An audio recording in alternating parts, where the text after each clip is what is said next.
শুভ সকাল বন্ধুরা, আজ হলো 22 জানুয়ারি বৃহস্পতিবার। আজকের সমগ্র আসাম তথা বরাক উপত্যকার বিশেষ বিশেষ খবরগুলি হলো: চলতি বছরে সরকারের তরফে বড় সুখবর, কৃষক ভাইদের জন্য দারুণ সুখবর রয়েছে। শোনা যাচ্ছে সরকার পিএম কিষানের টাকায় আরেকটু হাত খুলতে পারে। বাজেটের সময় নাকি বড় ঘোষণা আসতে পারে। এইদিকে আবার পিএম কিষানের 22 নম্বর কিস্তির কার্যক্রম শুরু হয়ে গিয়েছে। প্রধানমন্ত্রী কিষান সম্মান নিধি যারা পান, সেই সব কৃষকদের ব্যাংক অ্যাকাউন্টে টাকা পাঠানোর জন্য সরকার জোরসুরে প্রস্তুতি নিচ্ছে। ইতিমধ্যে অনেক কৃষকের মোবাইলে বা অনলাইনে বেনিফিশিয়ারি স্ট্যাটাস বদলাতে দেখা যাচ্ছে।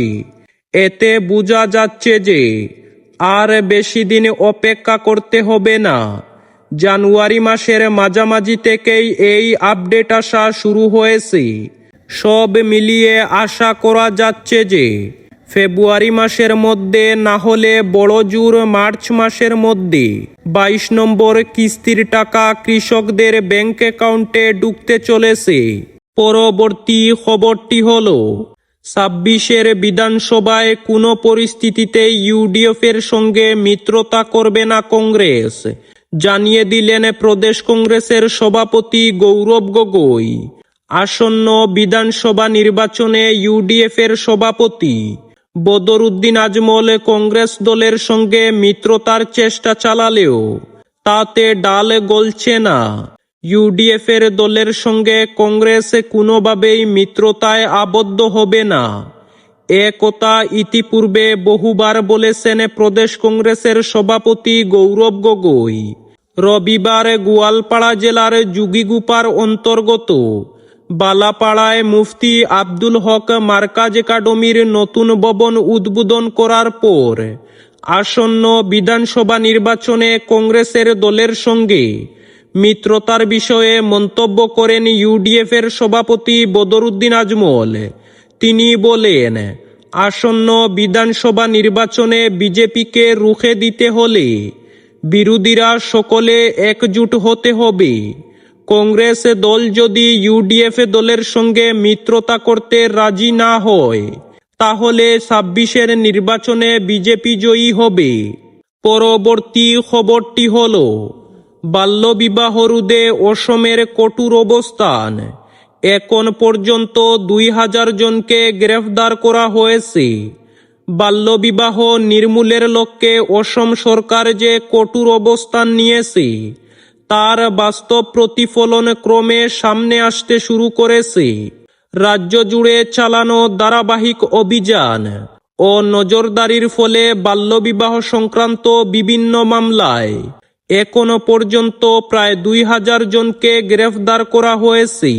পরবর্তী খবরটি হলো, পুরোপুরি বন্ধ হচ্ছে নগদ লেনদেন।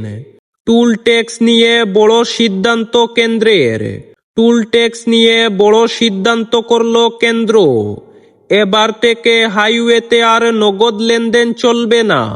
টুল ট্যাক্স দিতে হবে কেবলমাত্র ফাস্ট্যাগ বা ইউপিআই পদ্ধতিতে। কেন্দ্রীয় সড়ক পরিবহন মন্ত্রকের নির্দেশে আগামী 1 এপ্রিল থেকে গোটা দেশে কার্যকর হবে নতুন নিয়ম।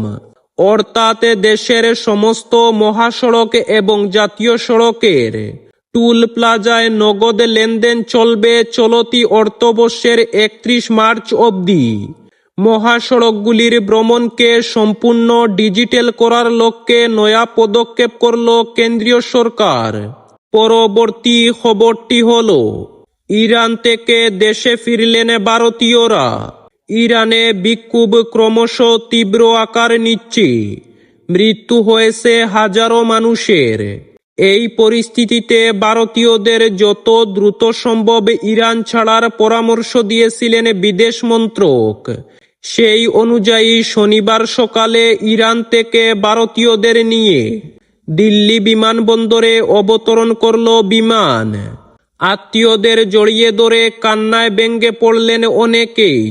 ইরানের বর্তমান পরিস্থিতি অত্যন্ত উদ্বেগজনক। পরিস্থিতির দিকে নজর রাখছে ভারত সরকার। সম্প্রতি বিদেশ মন্ত্রকের পক্ষ থেকে জানানো হয়েছে, যত দ্রুত সম্ভব সে দেশ থেকে চলে আসেন ভারতীয়রা। সেই মতো মাতৃভূমি ফিরে এসেছেন ভারতীয়রা। শনিবার সকালেই অনেকে দিল্লি ফিরে আসেন। পরবর্তী খবরটি হলো, বৈধ ভোটারের নাম কাটা পড়ার আশঙ্কায় কমিশনের দ্বারস্থ হল কংগ্রেস। শ্রীভূমি জেলায় প্রতিটি ভোট কেন্দ্র থেকে বহু প্রকৃত ও বৈধ ভোটারের নাম ভোটার তালিকা থেকে বাদ পড়তে পারে, এমন আশঙ্কা প্রকাশ করে নির্বাচন দফতরের হস্তক্ষেপ কামনা করল জেলা কংগ্রেস। জেলা কংগ্রেস কমিটি ও জেলা কংগ্রেস লিগ্যাল সেলের পক্ষ থেকে রাজ্যের মুখ্য নির্বাচন আধিকারিকের কাছে এ মর্মে সোমবার স্মারকপত্র প্রদান করা হয়। সামাজিক মাধ্যমে এবং বিভিন্ন সূত্রে করিমগঞ্জ জেলা কংগ্রেসের সভাপতি তাপস পুরকাস্ত জানতে পারেন যে কয়েকজন নির্বাচন আধিকারিক বিভিন্ন বুথ কেন্দ্রে বুথ কর্তন করতে বিএলদের নির্দেশ দিয়েছেন। পরবর্তী ও শেষ খবরটি হলো, এবারের বুথে মুখ্যমন্ত্রী ডক্টর হিমন্ত বিশ্ব শর্মার পরাজয় নিশ্চিত, জানালেন প্রদেশ কংগ্রেসের সভাপতি গৌরব গগৈ। বিধানসভা নির্বাচনের আগে রাজ্যের রাজনীতিতে তীব্র আক্রমণ শুনালেন প্রদেশ কংগ্রেসের সভাপতি গৌরব গগৈ। রবিবার গোয়ালপাড়ায় অবস্থিত রাজীব ভবনে সাংবাদিকদের মুখোমুখি হয়ে তিনি অসমের মুখ্যমন্ত্রী হিমন্ত বিশ্ব শর্মার বিরুদ্ধে অহংকার, আদিবাসী জমি দখল ও ভোটার তালিকার কারচুপির গুরুতর অভিযোগ তুলেন। ইতিহাসের উদাহরণ টেনে গৌরব গগৈ বলেন, অহংকারের পরিণতি সর্বদাই পতন। তিনি সরাইঘাটের যুদ্ধে মুঘলদের পরাজয়ের সঙ্গে বর্তমান অসম সরকারের ভবিষ্যৎ তুলনা করে বলেন, যেভাবে সরাইঘাটে মুঘলদের অহংকার চূর্ণ হয়েছিল, ঠিক সেইভাবে 2026 সালের নির্বাচনে মুখ্যমন্ত্রী হিমন্ত বিশ্ব শর্মার অহংকারের পতন ঘটবে। এই ছিল আজকের বিস্তারিত ও গুরুত্বপূর্ণ সংবাদ।